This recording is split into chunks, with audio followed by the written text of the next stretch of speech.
Hey folks, this is Cole. I am going to bring this series of Course in Miracle talks, introduction and application of lessons to an end. So this is going to be my last talk on Course in Miracles, and let's see what happens next, if it does.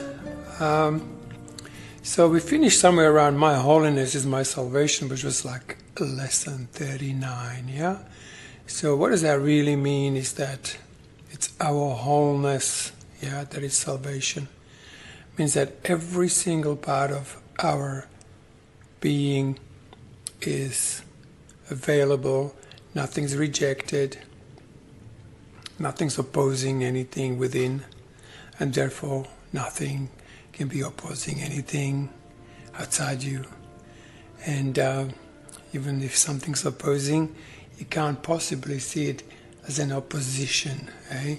So in that sense, everything is united in you, and you live that experience in a constant awareness of love's presence that is blessing every single moment in your existence. So it's a cool little exercise somewhere in the middle of that where he says, my unloving thoughts are keeping me in hell. Yeah, my holiness is my salvation. So really having a look where we have unlovingness, and that unlovingness is not doing anything out there in the world. It's affecting us constantly. So letting go, forgiveness, and the blessing of your brothers and sisters, and particularly politicians and and all those people that we have there that think are outside of ourselves, but really they're just reflecting our own inner split. Yeah. Our non-wholeness of ourselves. Once we become completely whole within ourselves, yeah. And to do that, and I'll say it again, and I'll probably say it every week, is that we, instead of translating situations into mental categories, we go back to the origins. How is the situation make me feel?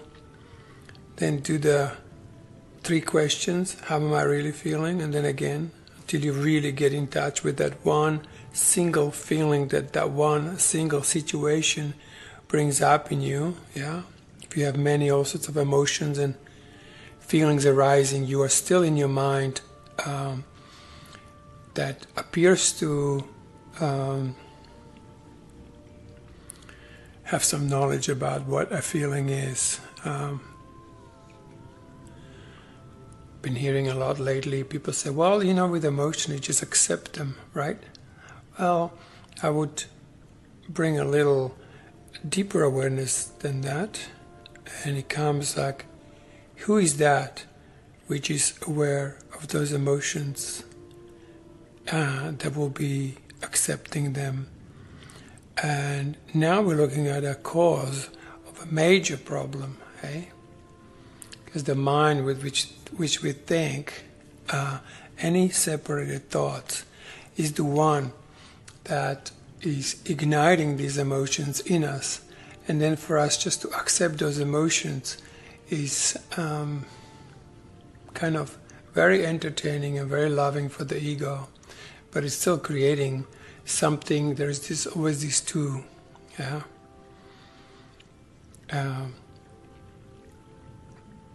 There comes to a place of a birth of a new place in us, yeah, that is in full awareness of feeling, eh? It's like, oh, this is the feeling. And give that feeling space to express itself by being felt. Yeah? And felt some more, and felt some more. talking about feelings. It's not feelings. The feelings have an avenue of expression, which is feeling. It's this magnetic openness. So whatever the issue that's running, whatever the feeling one is feeling, really the total freedom is to let that feeling run its course, express itself until it's done by expressing. And expressing feeling is just feeling, feeling, and feeling, and feeling. So that is my whole theology right there, which completes everything. At some point, when all these feelings in us are expressed, they don't need to make a world full of things that we need to forgive or oppose. And so we become one with ourselves and begin to live in our own honey-like state with a very little conflict going on. Particularly, it's very good to use things that are in your immediate vicinity and people who surround you, and rather than explore internet and letting ourselves to be excited about things what people think that are happening. So then comes gonna run through these lessons really fast because course is available.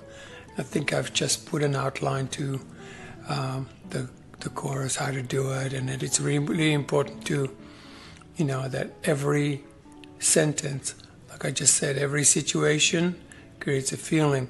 Every lesson creates a feeling. Every sentence brings up a feeling. The hardest thing is to actually allow ourselves to find out what is the real feeling that it brings up in us. So first is just some kind of judgment, irritation. Then comes emotion.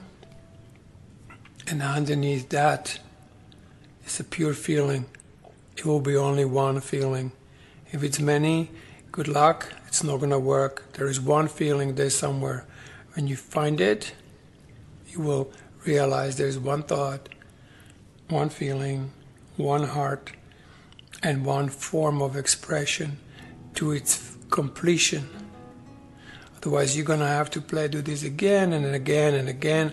And you project it forward and you create yourself karmic life of unfinished, incompletions of the self. Lesson 41. God goes with me wherever I go. Who? Okay, let's feel that together, huh? Who? God. Feel that? It's like everything ignites and begins to move within, hey? God goes with me. Yeah. Why? Because God's in me, right? Wherever I go, I can't lose this amazing source of light within me. God goes with me wherever I go. Who? I. Who? God.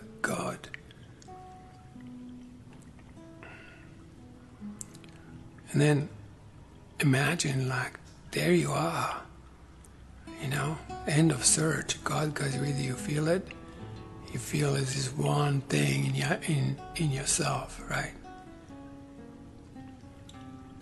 I always suggest also empty our mind of all these ideas of what God is, so the actual God can awaken and makes its presence known to us if we've been separated from it for a while.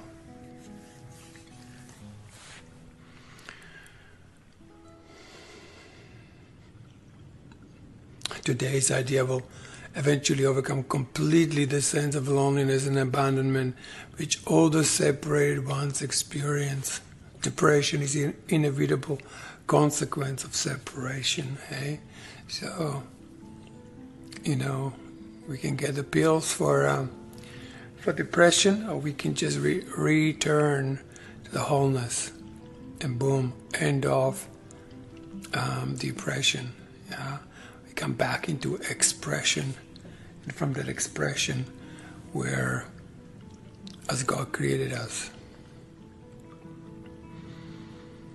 I love this thing. The separated ones have invented many cures to which seems to be the ills of the world. So we have tons of stuff out there that one can do.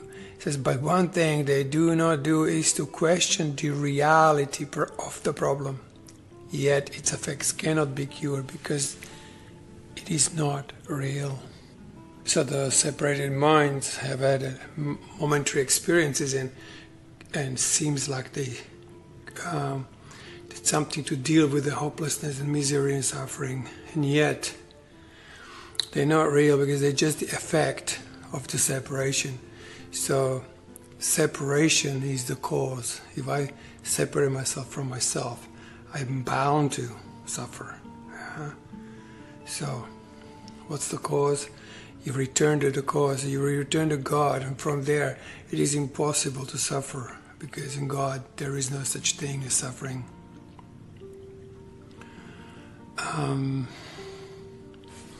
So beautiful lesson, 41, God goes with me wherever I go. Lesson 42, God is my strength, and the vision is his gift. Right? So when this force that is our core, the nucleus of our being, which we can't feel it.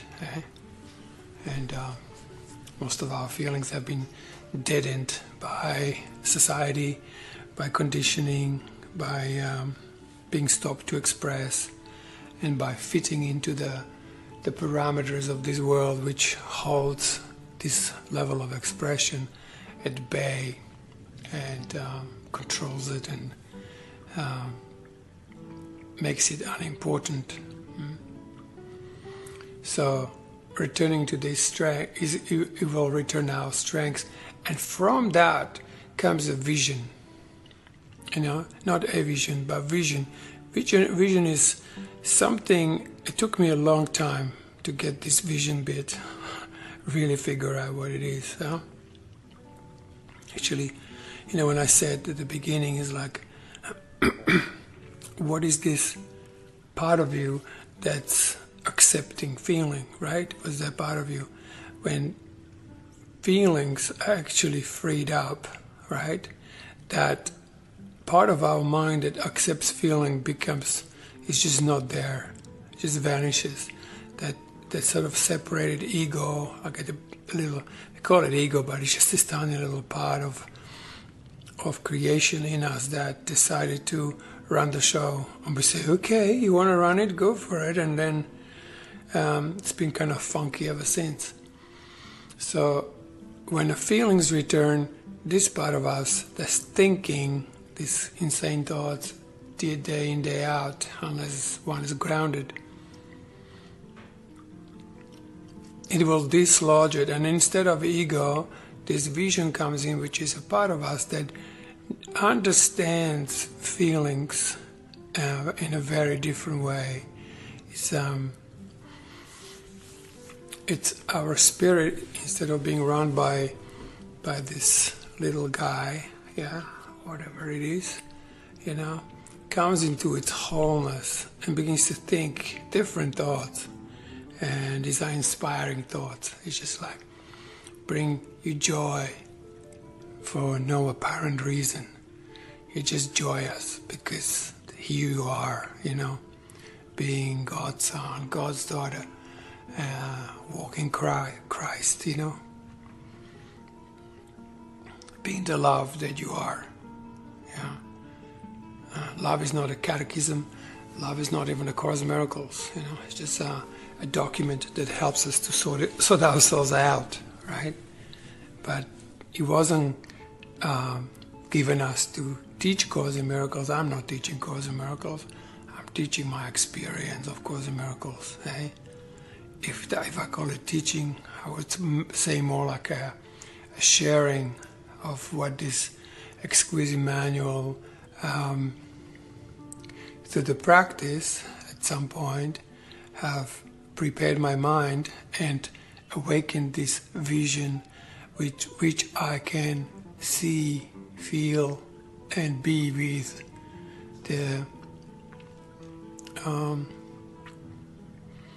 the realness of creation. Yeah. Of course, when that happens, it's almost impossible to even get any words out of my mouth. And it comes like it takes over, You're at this precipice and you jump over and then jump off, and it's just suddenly you're floating. It takes you. And you're going into a good place. It's just you've been taken.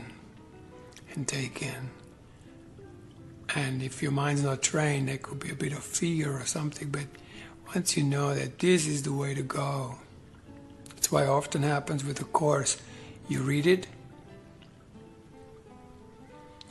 and then suddenly you close the book and you go like, oh my God, that's it. That's the experience that the course is designed to bring us into. That will return us to the love we are, and then we are in it. And that's teaching the love, because you are it. It's not that you are full on conflicting ideas about Course in Miracles, and then you think you're teaching it, that you kind of teaching yourself out of this world somehow. The world does not exist, The world is an illusion in our mind, but it's in our mind. So it's not the world is an illusion. It's this world we carry in our mind is an illusion, and it's the only thing that we need to forgive. Once we do, we're dancing.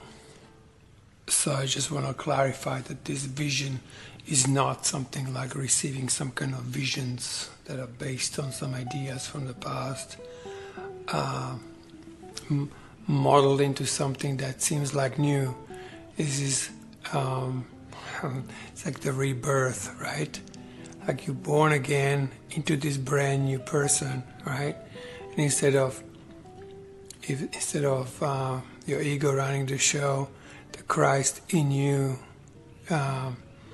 is not running the show. It is part of the show. Anyway, I'm just making this shit up, guys. Just gotta forgive me. God is my source. I cannot see apart from Him, right? So if this love was just cut off just for a second, it's like a goodbye, So we're lived by this exquisite powerhouse that can never finish being, The little person, that's the doer, the doing. It's that little human being that's trying to achieve something, to get some acknowledgements, but in that has no time to tap into the knowledge and the connection to the source. God is my source. God is what? God is who's my source?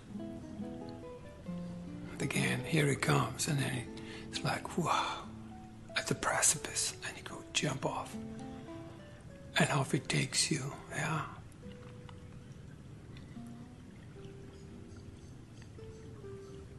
So you cannot be apart from that source. And then he says, very cool sentence, one of my favorite sentences, perception is not an attribute of God.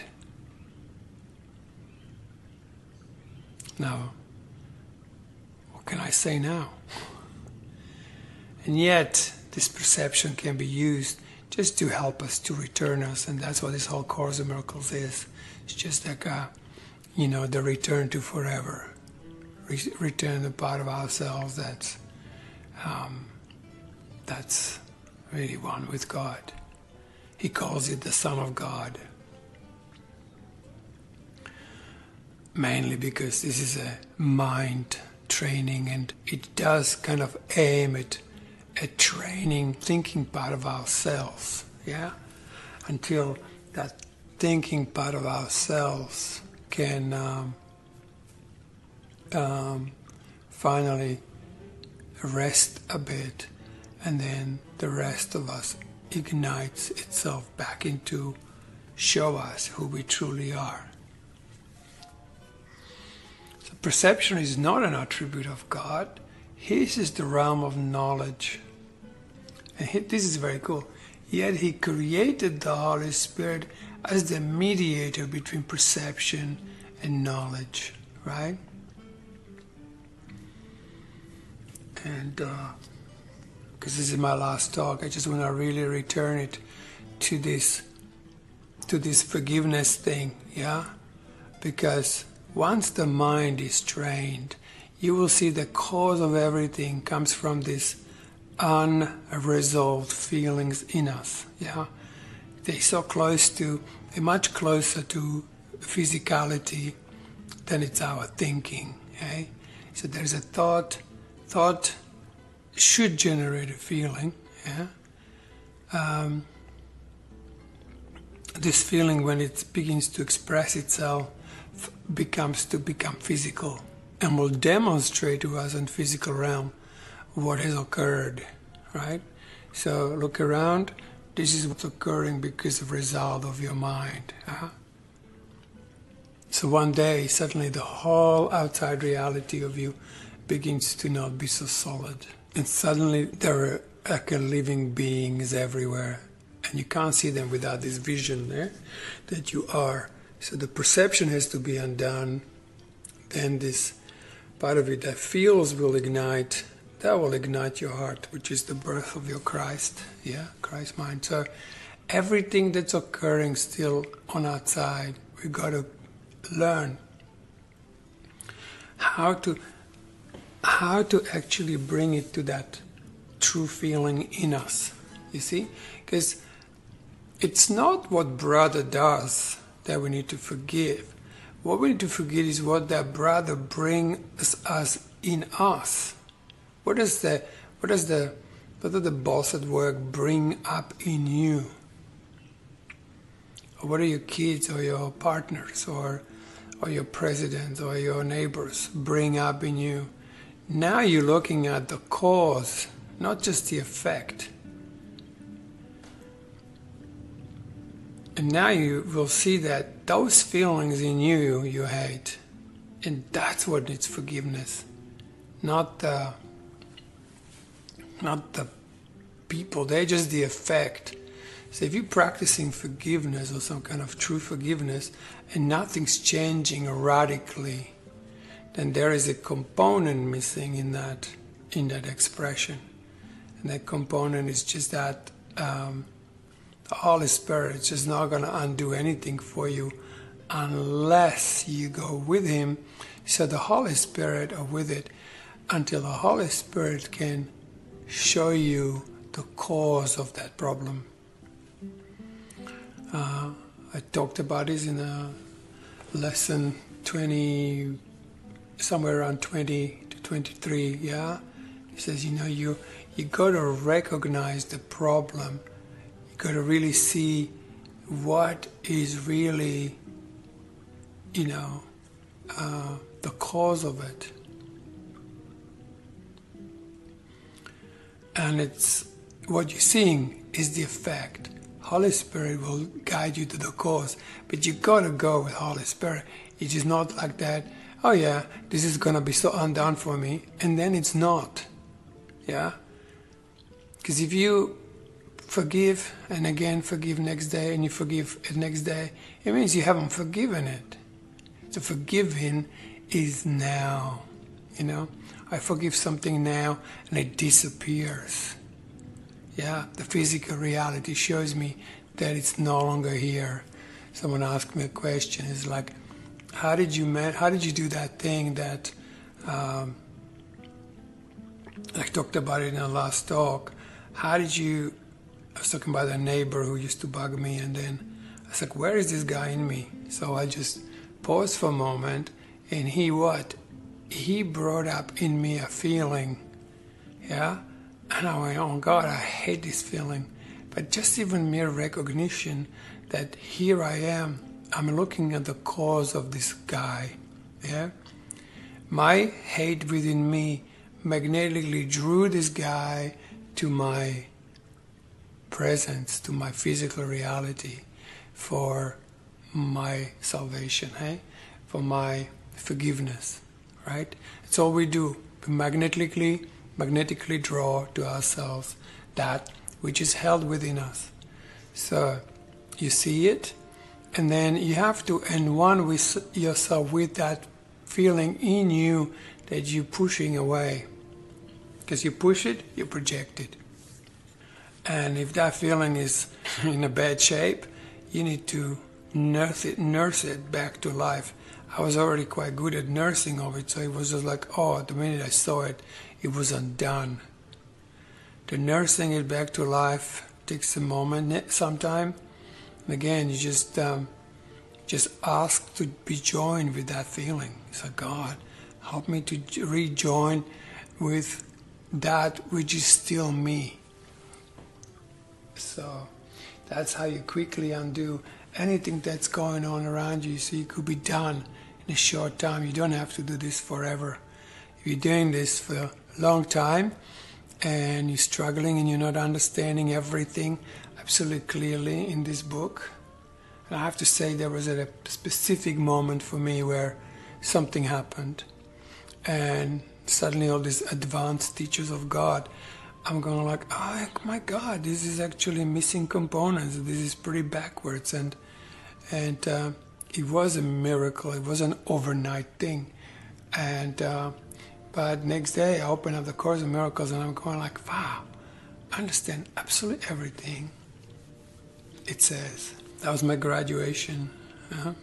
I'm only sharing this for the fun of it, because I like to talk, and not everybody can listen to me, but it doesn't matter, you see, because I like to talk, and I like to send this out, and it's a new thing, but I'm also kind of refining my message somehow, if I have the sharing of this exquisite love that's living us.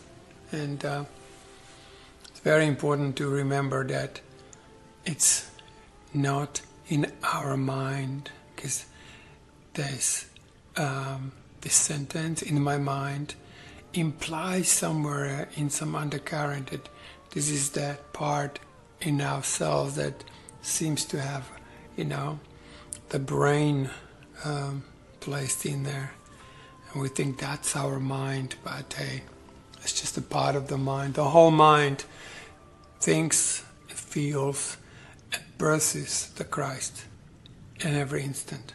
A brand new moment, which is what? Creation.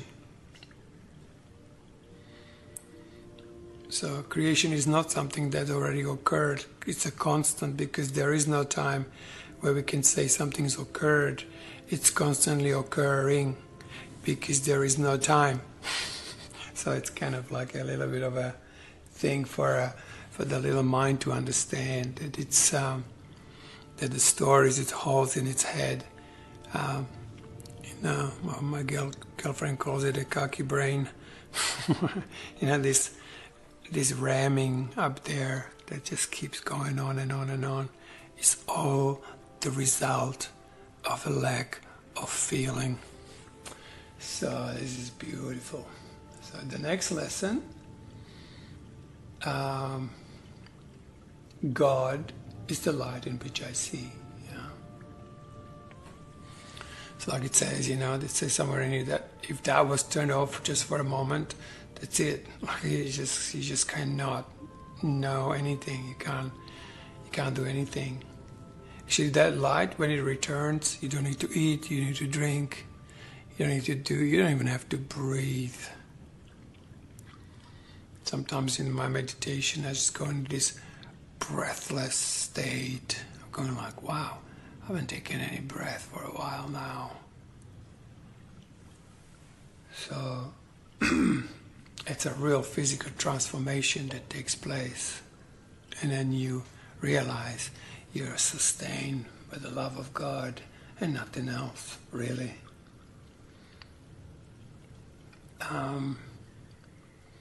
So God is alive, which is, I love these lessons, they're so beautiful. They all got lessons from 40 to 50, eh? God is the mind with which I think. Now that word mind is with capital letter, right? So it's not this little mind, but with the whole mind, where all your whole being that appears to be your feet. You see, your spirit, yeah, your spirit and your will, the will of God, yeah, is the being, and your body lives in it. I think there is this idea that, you have this body, and somewhere in there is this little spirit or something, but it's just not like that. You are in Him, and that spirit that is constantly in oneness with the whole creation. But the minute we separate from it, we begin to experience ourselves as separate, and then begins a search for the part of ourselves that's whole, which is a search for God. The minute you find wholeness within yourself, your search for God is over. And this world, as you knew it, vanishes, yeah, disappears. It's like, oh shit, I made all this up from the cocky brain. I love how she says that. It's gorgeous. So this lesson kind of leads us to this practice of talking about your little thoughts and your real thoughts. Yeah, your real thoughts are the ones you think with God. So they are right there in you. Yeah, so he says, my real thoughts are in my mind. I would like to find them. I remember when this happened to me the first time, and this also deserves to really say that, you think you have an awakening. You know what? You have an awakening every day. After that, everything becomes a constant awakening. It's not like, oh, I'm awake now. Yeah, now you're awake, and now you keep awakening to see the greatness of creation. Because, like I said, the love comes in, and you feel like you're 10 meters under the surface of the ocean, and the pressure is intense. And so getting used to have your light in every what seemed like part of your body, and having that spirit ignited, having your will vibrating and creating, and having this living Christ in your heart, yeah, that then experiences everything physical as a reflection of that. Then it comes a lesson 46, and that is that God is the love in which I forgive, right? When that returns, the world, your world disappears. It means you're no longer projecting ideas, including spiritual ideas, right? And the spiritual ideas kind of vanish. It gets really yummy. And then you become this oozing love. And for a while I thought that everyone must feel this love, and then I realized they actually don't. But it took a while to get used to being 10 meters below the surface, and then getting used to being 100 meters. And when you get to these deeper waters, you begin to see that the ocean gets bigger, that you can handle it. And it was listening to a podcast or a talk that Barry just gave. This guy, it's called A Course in Cosmic Consciousness. It's so good. This guy's right on. He goes, took him, he had this experience 39 days or something. I said, in fact, I beat him in one day. My experience was 40 days of this, suddenly being submerged and so deep that it was unbearable. I thought I was drowning. I was drowning in his experience. So,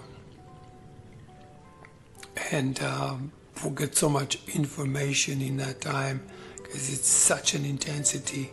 And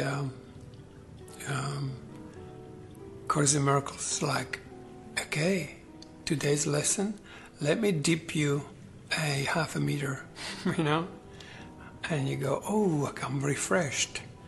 And the next day, boom, you know, you're a meter below. You're like, whoo, you come out, you're refreshed, right? But then when you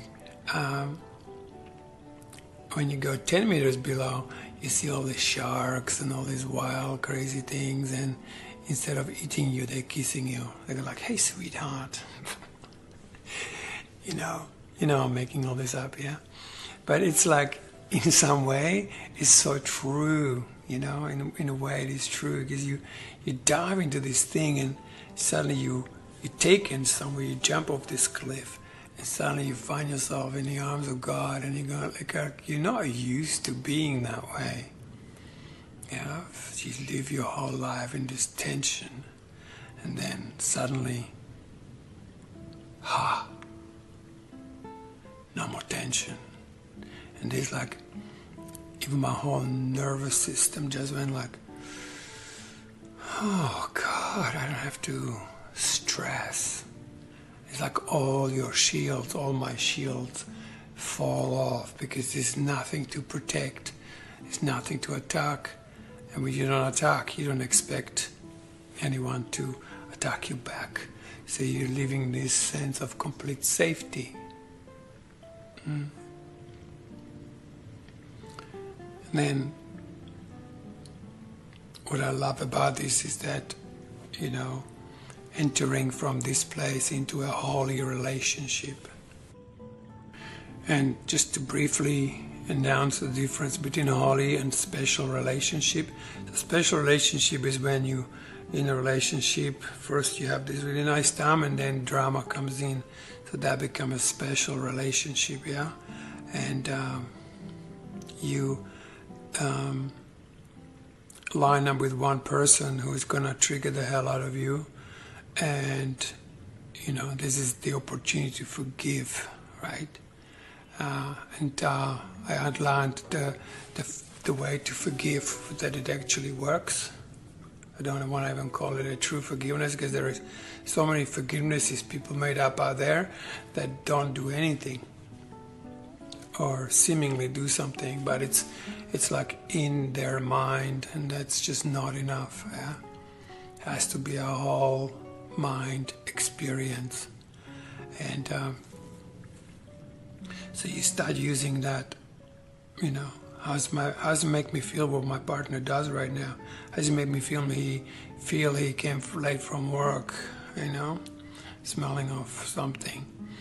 Or, you know, whatever the story, you know, what's my real feeling? What's my relationship to this feeling, eh? Because everything's relationship. And you're either one with it or you're separate. When you're separate, you go to acknowledge you're separate, but not beat yourself up that you're separate. And then you go, okay, and one yourself with that feeling. Boom. You're in oneness. And the next day, he comes the same late from work, and you're just going like, darling, I love you so much. I hope you had a nice time. Yeah? Because you don't need anybody. You don't have to wait for them. Do they come or not? Doesn't matter, right?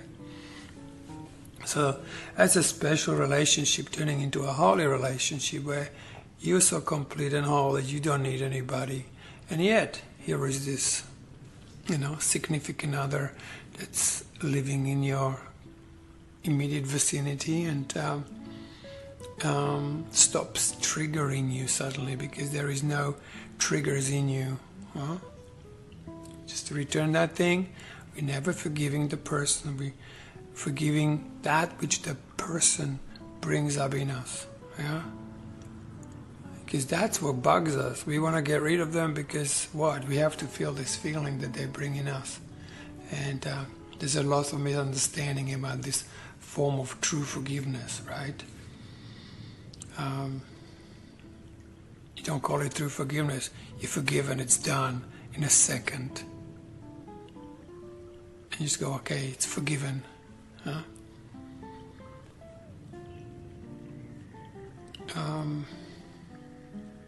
So then you kind of come into this holy relationship, which you just are completely undone,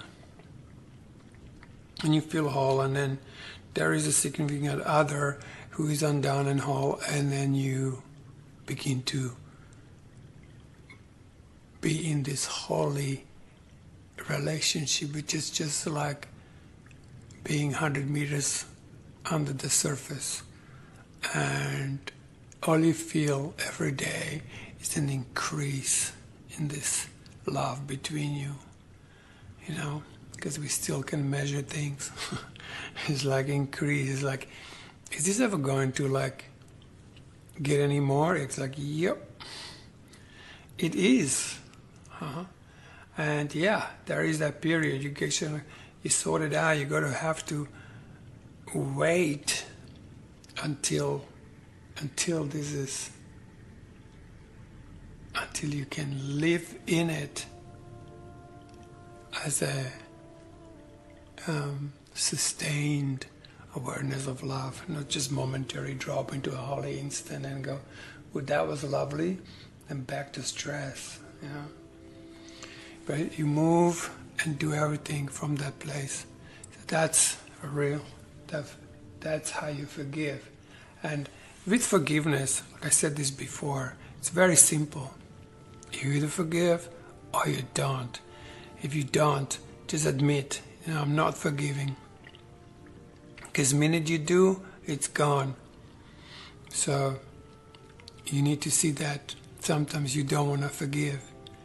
Then maybe a helpful thing is can you forgive yourself for that? And you will maybe not want to forgive yourself for that either. So you forgive yourself for that. Yeah. Sometimes I use it with acceptance. Hey, can you accept that you can't forgive certain things? Say no. And then you're on your way. Because you're honest, and the truth will set you free. So the truth is we've already been forgiven. Everything's been forgiven, and we just it's dawning on us. We're dipping in, going deeper, until we realize that we don't live in this world, that we're just birthing who we think we are. And that brings us that God is the strength in which I trust. Yeah, like I said, you jump off, you're forgiven the world, and it's taking you. Now it's taking you. Can you let yourself go? Good. Just let yourself go. And you begin to enter into this exquisite quietness. 100 meters under the, maybe not 100 yet, maybe 10 meters under, and you're going like, ooh, it's quiet in here. You just hear this kind of om sound, like,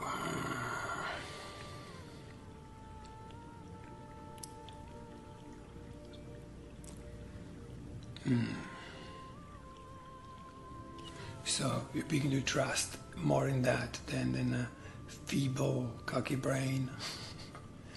And so next one he says, hey, there is nothing to fear. Why? Well, because you're no longer in that little brain. Yeah, you're in this love.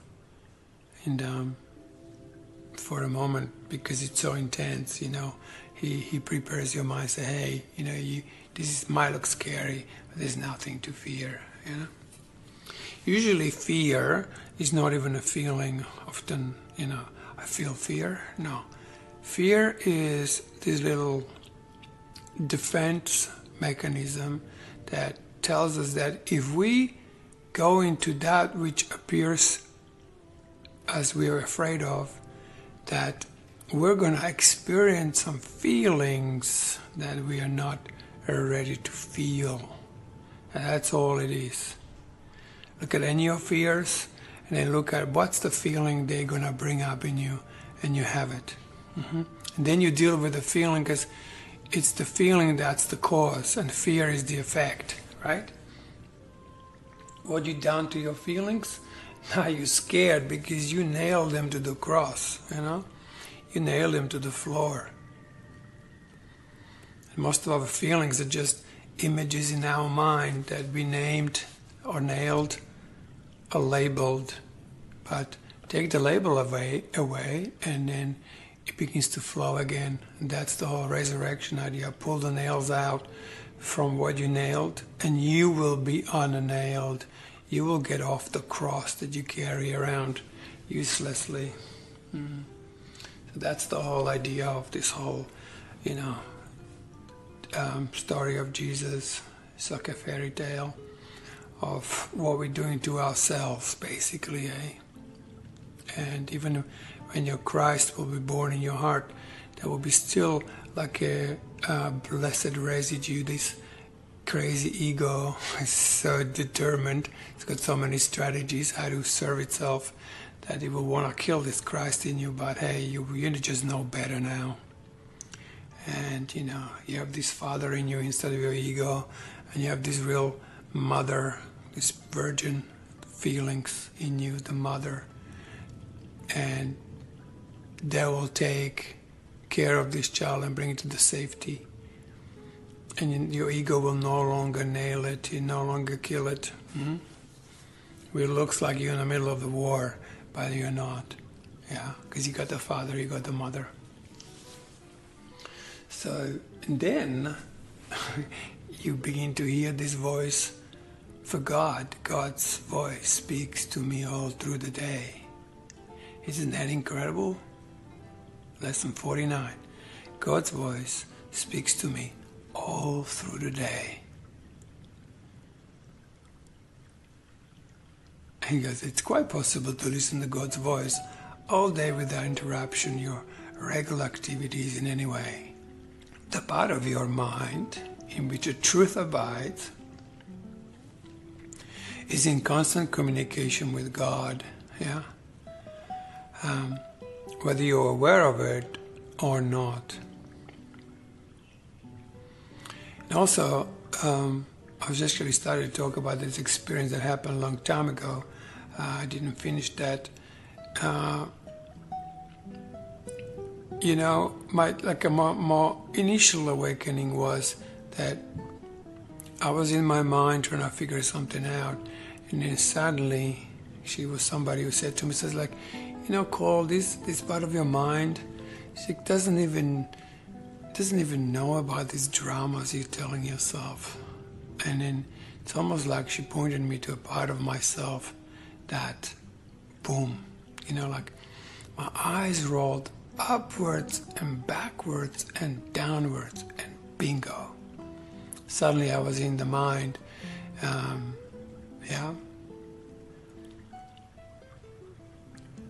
in the mind of God, even upstairs, But that was really only a beginning.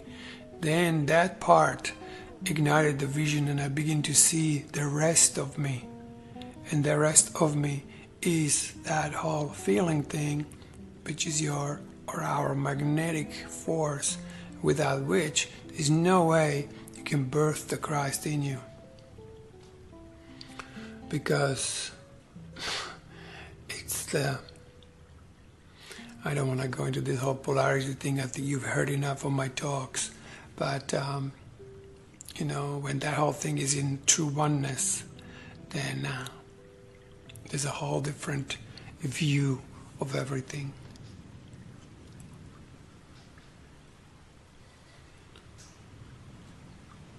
The part of the mind that's listening to the voice for God is calm, always at rest, and wholly certain.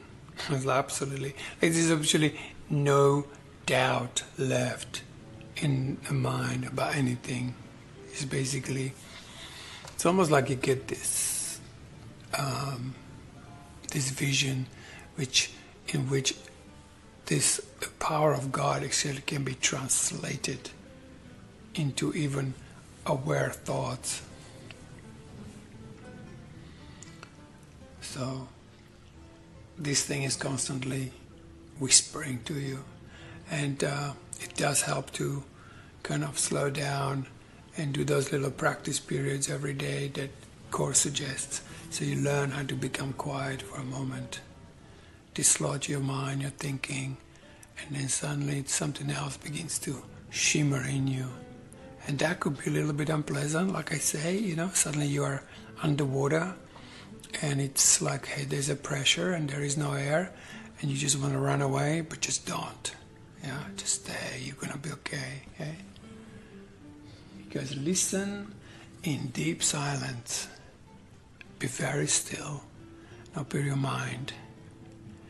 Go past all the raucous shrieks and sick imaginings that cover your real thoughts and obscure eternal link with God.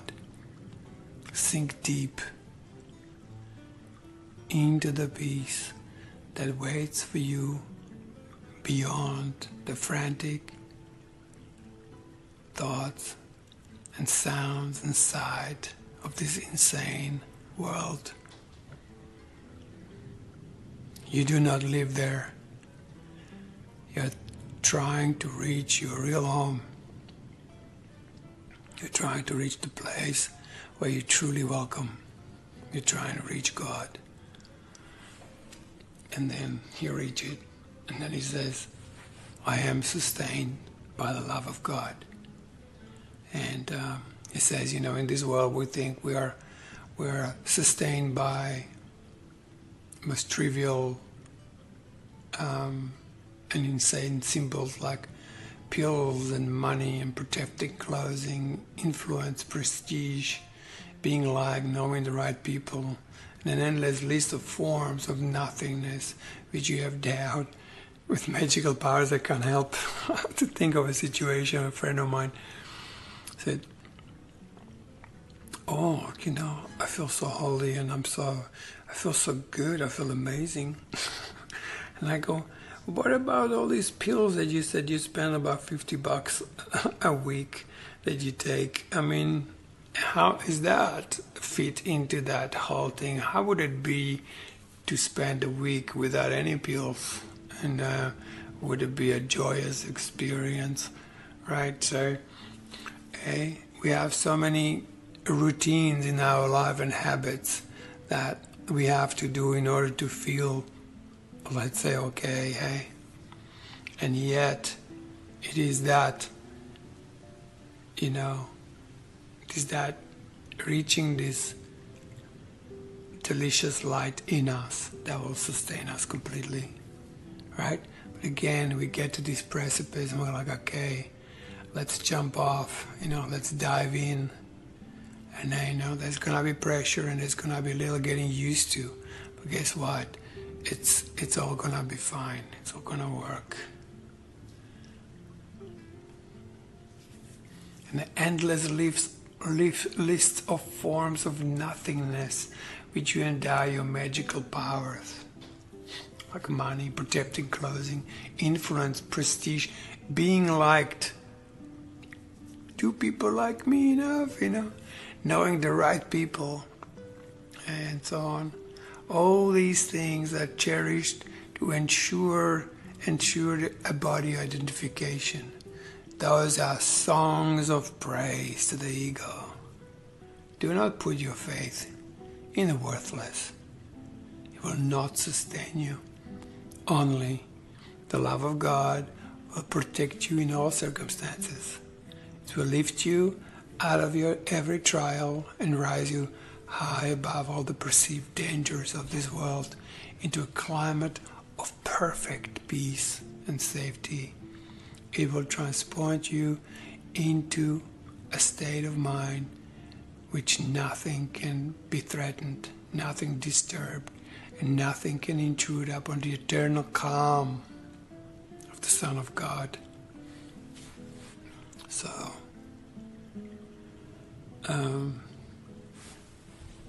so that's the 50 lessons that I undertook to share about. Of course, it's not for everyone. Course in Miracles was part of my journey. It wasn't my whole journey. I was helped by other means.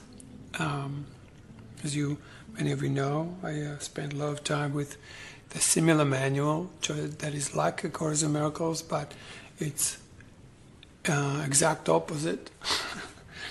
And instead of training the mind, it trains the feeling and emotional body to evolve and heal as well, because there's many imprints in our feeling body that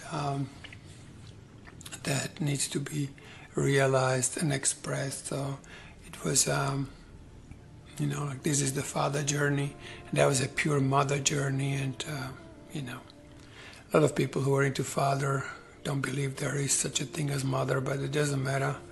It's gonna take a while till that vision comes in, and the vision definitely brings in the other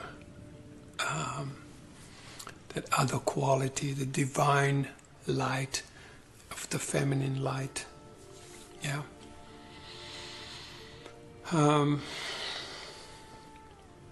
So, and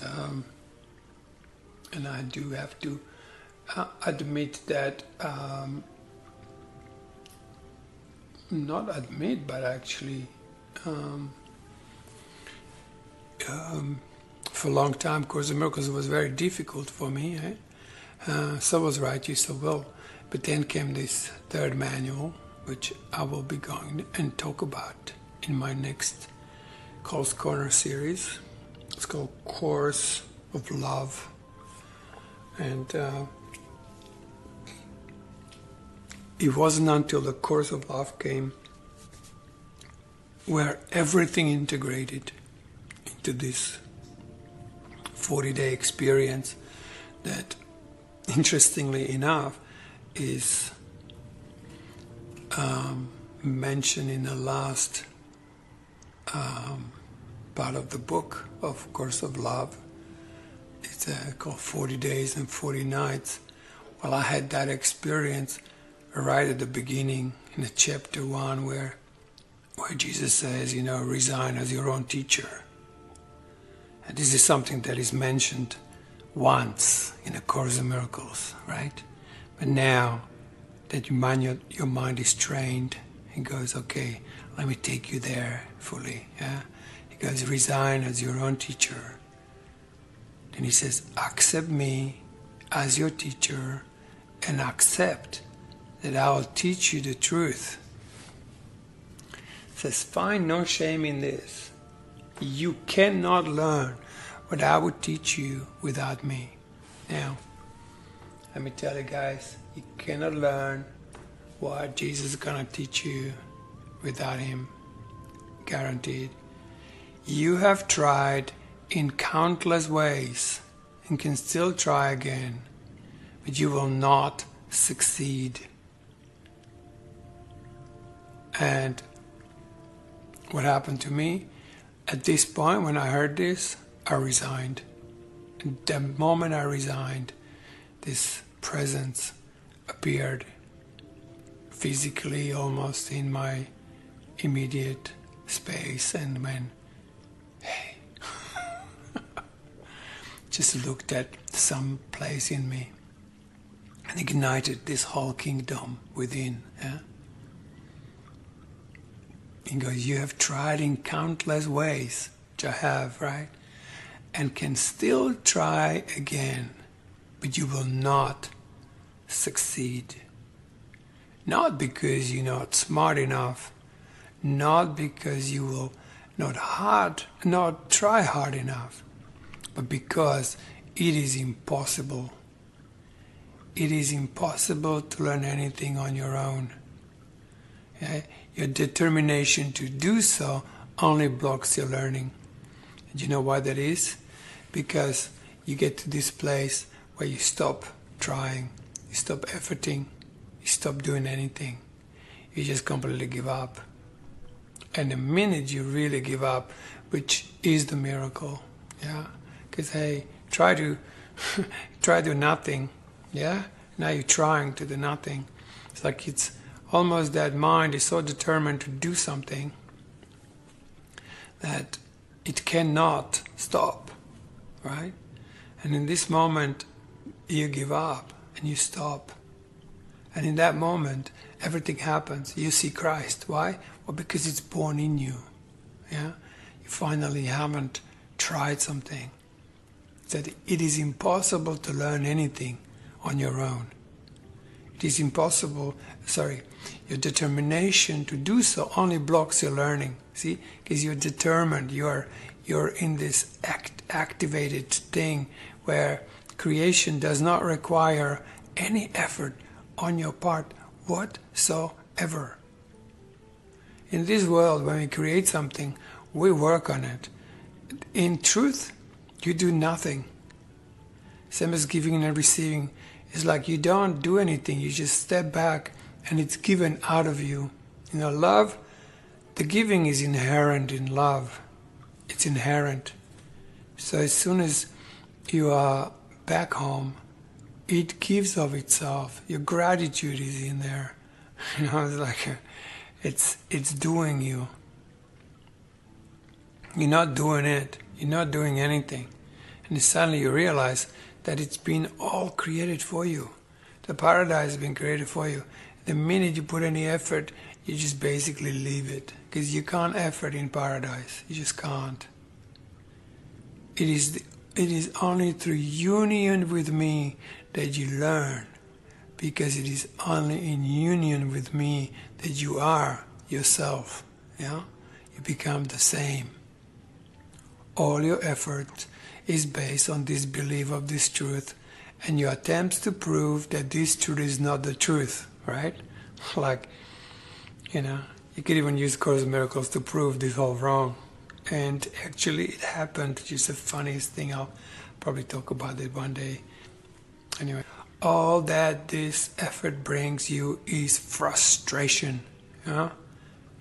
All your seeming success from this effort brings you is pride to offer to your ego. This gift your ego demands is not worth the price you pay. The price of this gift is everything.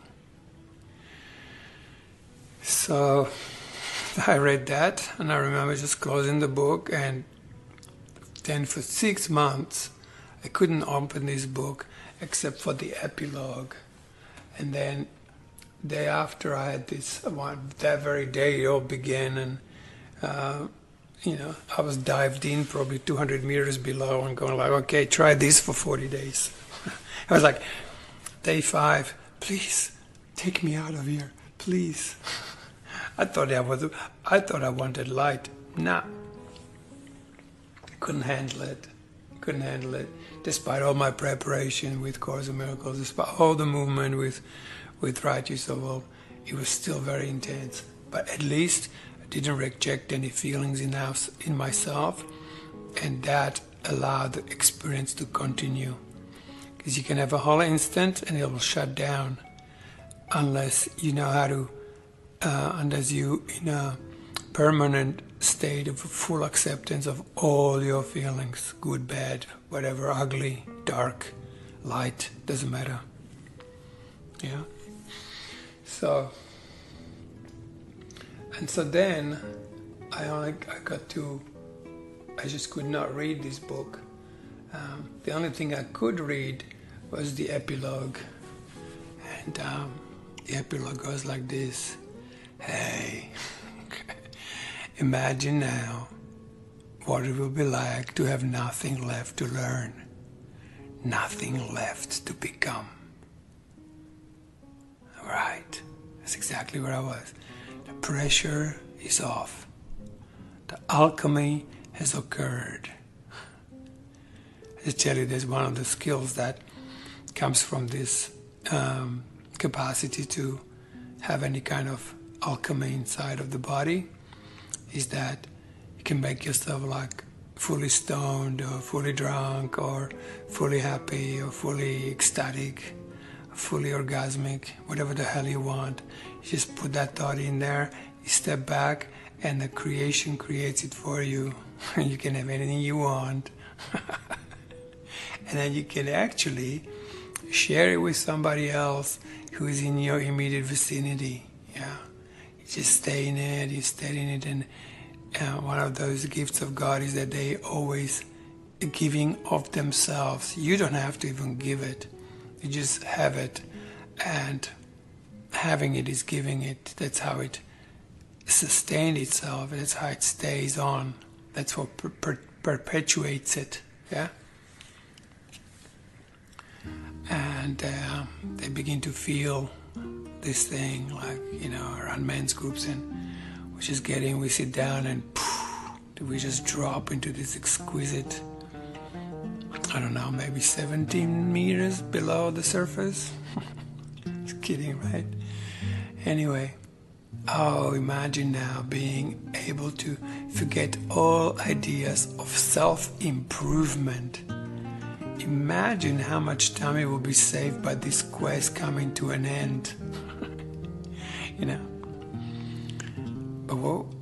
But what now will you do? And what now will you be? And he goes, believe it or not, you will find this question arise less and less until soon. And very soon, they'll be entirely gone, never to be asked again. Why? Because now that you are being who you are in unity and relationship, these questions will make no sense to you. They've already far less power. Can you feel it? What? Can you not feel it? Huh? So, hey guys, thanks very much for taking me onto this journey. And when I'm ready, I will begin with this Course of Love. Course of Love is a very different book, like A Course in Miracles, and it comes to this place where you no longer learn. Yeah, you only learn until you get to this point where you begin to create, and then you just creating. So there's nothing to learn from it. You just become something completely different, and these strategies that the world taught you and told you that the more you learn, the more you have, you'll realize that wasn't true. It's what you give that you have. You give love, you have love. You give more love, you'll have more love. Give anything you give, and you will have it. Yeah. Condemn, and you'll be condemned. And attack, and you will be attacked. So now all power is given you to decide, what do you want to do? What do you want to have?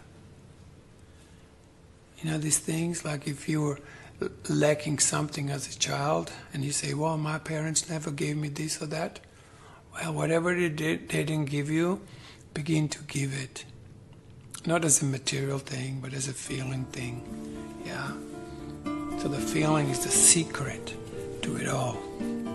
And on that note, I will say goodbye for now, and we'll catch you in the exquisite, probably the most exquisite material of this time, called A Course of Love. Because once your mind is trained, then you might be ready for this profound adventure. Okay.